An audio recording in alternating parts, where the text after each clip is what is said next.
This is the conclusion for Search for a Method by Jean-Paul Sartre.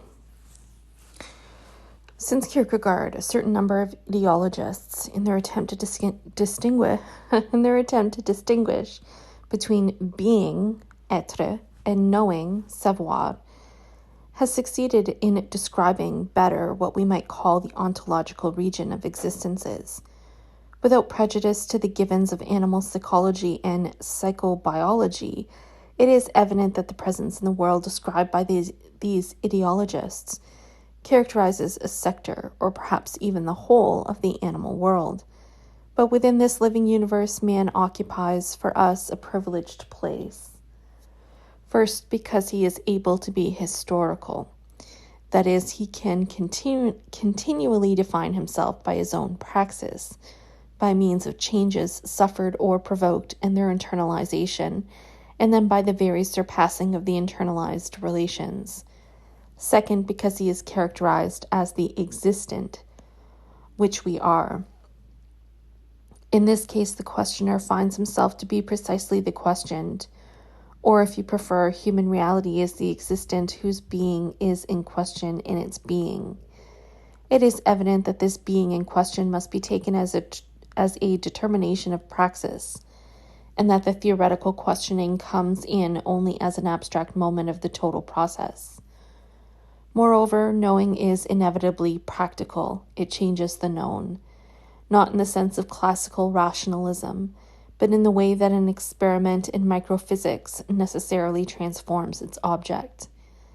In choosing as the object of our study, within the ontological sphere, that privileged existent which is man, privileged for us, it is evident that existentialism poses to itself the question of its fundamental relations with those disciplines which are grouped under the general heading of anthropology.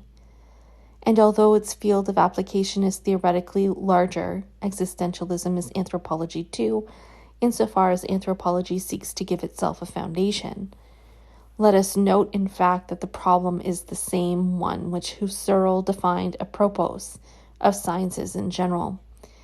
Classical mechanics, for example, uses space and time as being each one a homogeneous and continuous milieu, but it never questions itself about time or space or motion. In the same way, the sciences of man do not question themselves about man. They study the development and the relation of human facts, and man appears as a signifying milieu, determinable by significations, in which particular facts are constituted, such as the structures of a society or a group, the evolution of institutions, etc. Thus, if we take it for granted that experiences will give us the complete collection of facts concerning any group whatsoever, and that the anthropological disciplines will bind together these facts by means of objective, strictly defined relations, then human reality as such will be no more accessible for us than the space of geometry or mechanics. For this fundamental reason, that our research is not aimed at revealing but at constituting laws and at bringing to light functional relations or processes. But to the degree that anthropology at a certain point in its development perceives that it is denying man by the systematic rejection of anthropomorphism, or that it takes him for granted, as the ethologist does at every moment, it implicitly demands to know what is the being of human reality.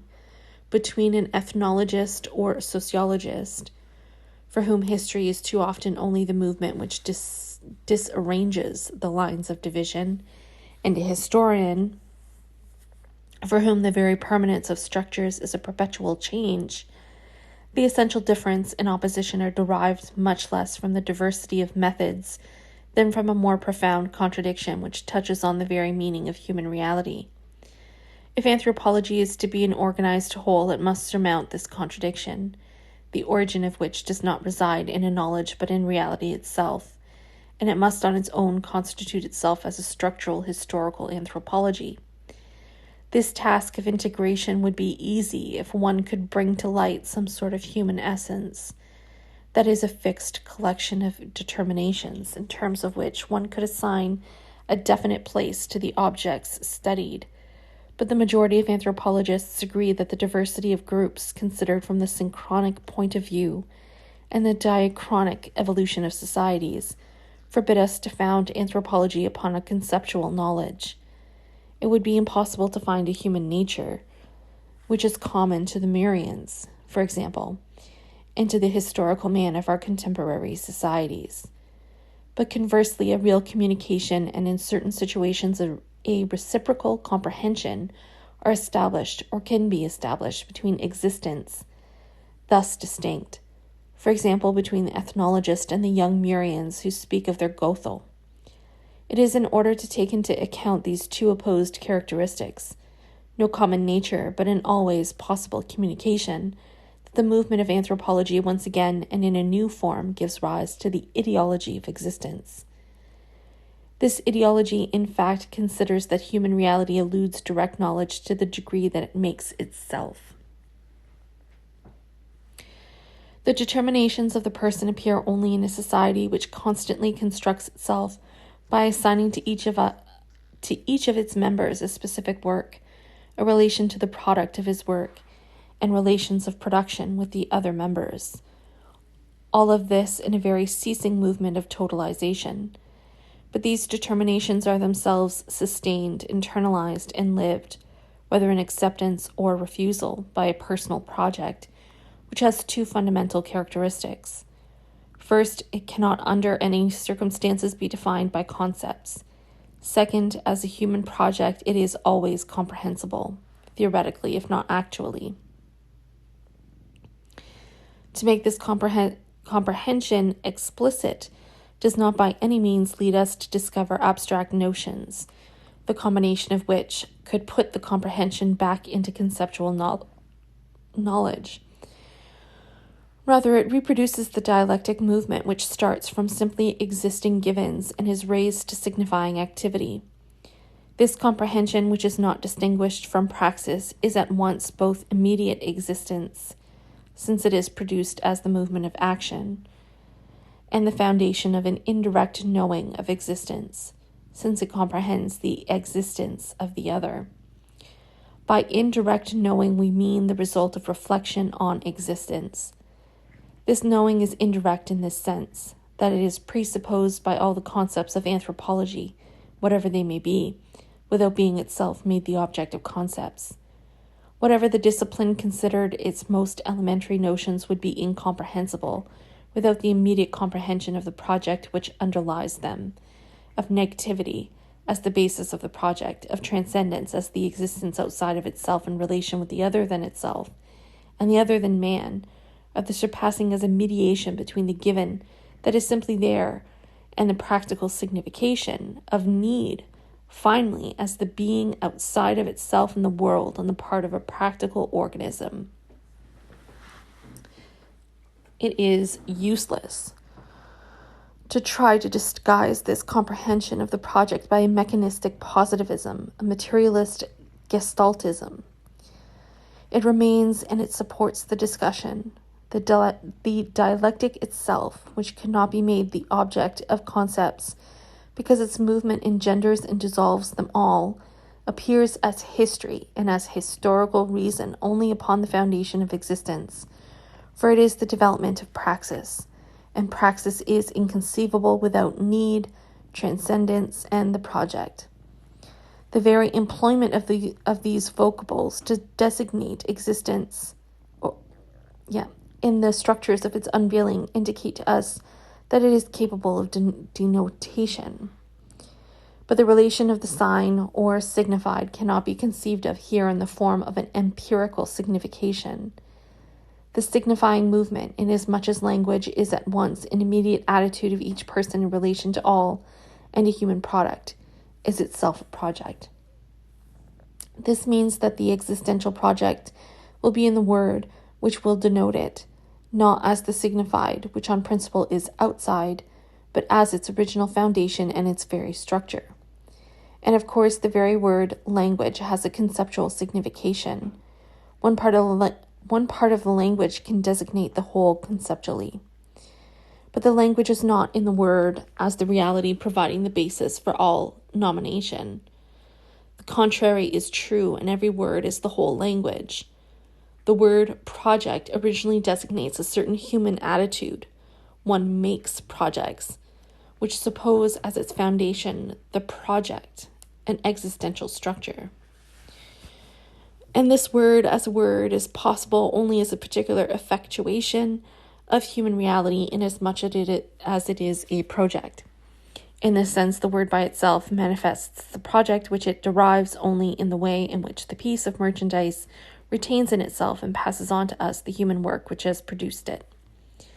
Yet what is involved is an entirely rational process. In fact, the word, although it regressively designates its act, refers to the fundamental comprehension of human reality in each one and in all. This comprehension, always actual, is given in all praxis, individual or collective, although not in systematic form. Thus, words, even those which do not try to refer regressively to the fundamental dialectical act, contain a regressive indication referring to the comprehension of that act, and those which try to unveil the existential structures explicitly are limited to denoting regressively the reflective act inasmuch as it is a structure of existence and a practical operation which existence performs upon itself. The original irrationalism of the Kierkegaardian attempt disappears entirely to give place to anti-intellectualism. The concept indeed aims at the object, whether this object be outside man or in him, and precisely for this reason, it is an intellectual knowledge. In language, man designates himself insofar as he is the object of man, but in the effort to recover the source of every sign and consequently of all objectivity, language turns back upon itself to indicate the moments of a comprehension forever in process, since it is nothing other than existence itself. In giving names to these moments, one does not transform them into knowledge, since this concerns the internal and what we shall, in Critique of Dialectical Reason, call the protoco-inert. But one takes out the comprehensive actualization by means of indications, which refer simultaneously to reflective practice and to the content of comprehensive reflection.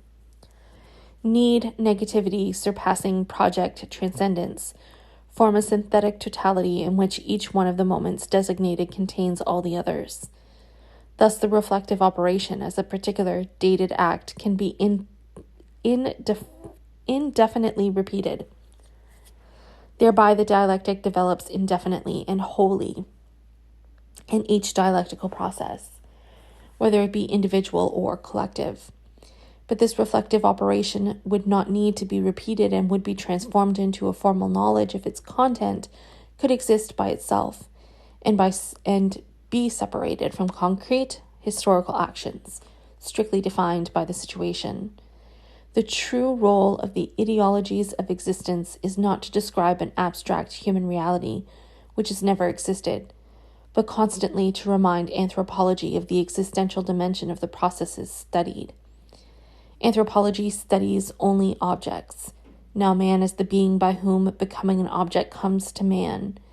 Anthropology will deserve its name only if it replaces the study of human objects by the study of the various processes of becoming an object. Its role is to found its knowledge on rational and comprehensive non-knowledge. That is, the historical totalization will be possible only if anthropology understands itself instead of ignoring itself. To understand itself, to understand the other, to exist, to act, are one and the same movement which founds direct conceptual knowledge upon indirect comprehensive knowledge, but without ever leaving the concrete, that is, history, or more precisely, the one who comprehends what he knows. This perpetual dissolution of intellection and comprehension, and conversely, the perpetual redescent which introduces comprehension into intellection, as a dimension of rational non-knowledge at the heart of knowledge, is the very ambiguity of a discipline in which the questioner, the question, and the questioned are one. These considerations enable us to understand why we can at the same time declare that we are in profound agreement with Marxist philosophy, and yet for the present maintain the autonomy of the existential ideology. There is no doubt indeed that Marxism appears today to be the only possible anthropology which can be at once historical and structural. It is the only one which at the same time takes man in his totality, that is, in terms of the materiality of his condition. Nobody can propose to it another point of departure, for this would be to offer to it another man as the object of its study. It is inside the movement of Marxist thought that we discover a flaw of such a sort that despite itself, Marxism tends to eliminate the questioner from its investigation and to make of the question the object of an absolute knowledge. The very notions which Marxist research employs to describe our historical society, exploitation, alienation, fetishizing, reification, etc., are precisely those which most immediately refer to existential structures. The very notion of praxis and that of dialectic, inseparably bound together, are contradictory to the intellectualist idea of a knowledge. And to come to the most important point, labor as man's reproduction of his life can hold no meaning if its fundamental structure is not to project. In view of this default, which pertains to the historical development and not to the actual principles of the doctrine, existentialism at the heart of Marxism and taking the same givens, the same knowledge as its point of departure, must attempt in its turn, at least as an experiment, the dialectical interpretation of history. It puts nothing in question except a mechanistic determinism which is not exactly Marxist, and which has been introduced from the outside into this total philosophy. Existentialism, too, wants to situate man in his class and in the conflicts which oppose him to other classes, starting with the mode and the relations of production. But it can approach this situation in terms of existence, that is, of comprehension.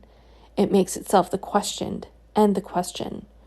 As questioner, it does not, as Kierkegaard did apropos of Hegel, set the irrational singularity of the individual in opposition to universal knowledge.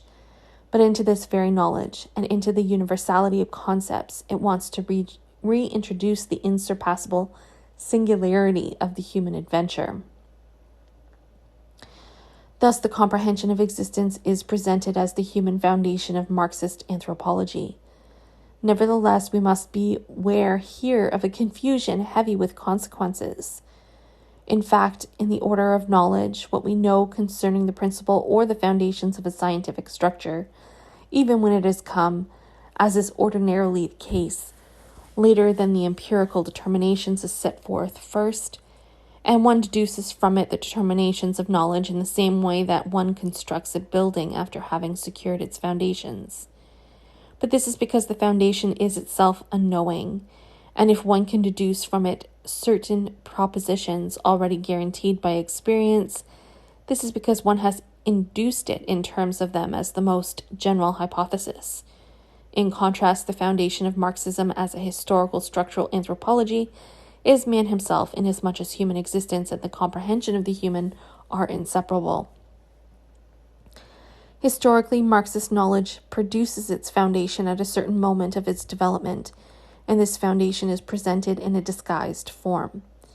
It does not appear as the practical foundations of the theory, but as that which on principle pushes forward all theoretical knowing.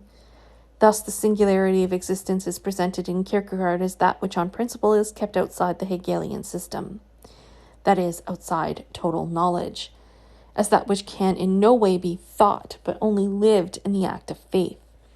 The dialectical procedure to reintegrate existence, which is never known, as a foundation at the heart of knowledge, could not be attempted then, since neither of the current attitudes, an idealist knowledge, spiritual existence, could lay claim to concrete actualization. These two terms outlined abstractly the future contradiction, and the development of anthropological knowing could not lead then to the synthesis of these formal positions. The movement of ideas as the movement of society had first to produce Marxism as the only possible form of a really concrete knowledge. And as we indicated at the beginning, Marx's own Marxism, which indicating the dialectical opposition between knowing and being, contained implicitly the demand for an existential foundation for the theory.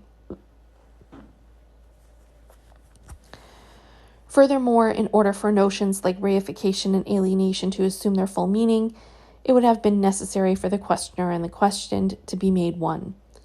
What must be the nature of human relations in order for these relations to be capable of appearing in certain definite societies as the relations of things to each other? If the reification of human relations is possible, it is because these relations, even if reified, are fundamentally distinct from the relations of things. What kind of practical organism is this which reproduces its life by its work so that its work and ultimately its very reality are alienated? That is, so that they, as others, turn back upon him and determine him. But before Marxism, itself a product of the social conflict, could turn to these problems, it had to assume fully its role as a practical philosophy, that is, as a theory clarifying social and political praxis. The result is a profound lack within contemporary Marxism. The use of the notions mentioned earlier and many others refers to a comprehension of human reality, which is missing. And this lack is not, as some Marxists declare today, a localized void, a hole in the construction of knowledge. It is inapprehensible and yet everywhere present. It is a general anemia. Doubtless, this practical anemia becomes an anemia in the Marxist man, that is, in us, men of the 20th century, inasmuch as the insurpassable framework of knowledge is Marxism, and inasmuch as this Marxism clarifies our individual and collective praxis, it therefore determines us in our existence. About 1949, numerous posters covered the walls in Warsaw. Tuberculosis slows down production. They were put there as the result of some decision on the part of the government, and this decision originated in a very good intention.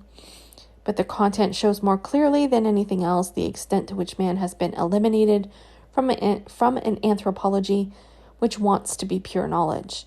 Tuberculosis is an object of a practical knowledge. The physician learns to know it in order to cure it. The party determines its importance in Poland by statistics. Other mathematical calculations connecting these with production statistics, quantitative variations in production for each industrial group in proportion to the number of cases of tuberculosis, will suffice to obtain a law of the type y equals f x, math, in which tuberculosis plays the role of independent variable. But this law, the same one which could be read on the propaganda posters, reveals a new and double alienation by totally eliminating the tubercular man, by refusing to him even the elementary role of mediator between the disease and the number of manufactured products. In a socialist society, at a certain moment in its development, the worker is alienated from his production. In the theoretical, practical order, the human foundation of anthropology is submerged in knowledge. It is precisely this expulsion of man, his exclusion from Marxist knowledge, which result in the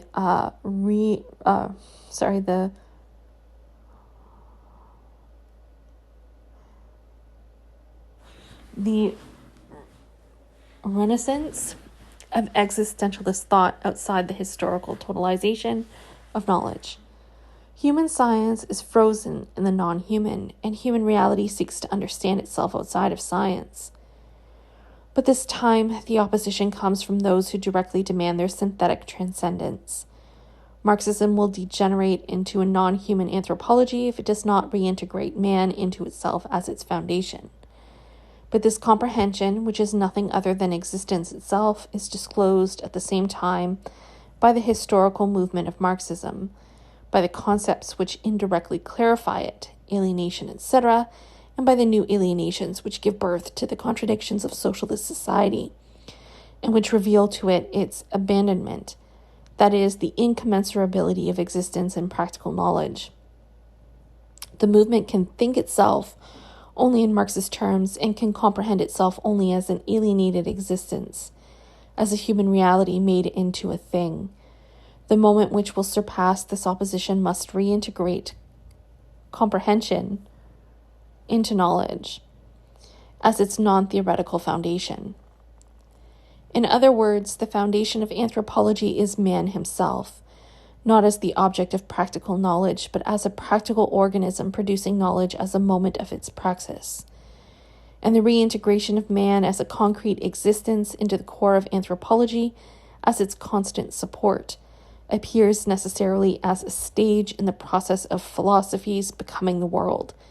In this sense, the foundation of anthropology cannot precede it, neither historically nor logically.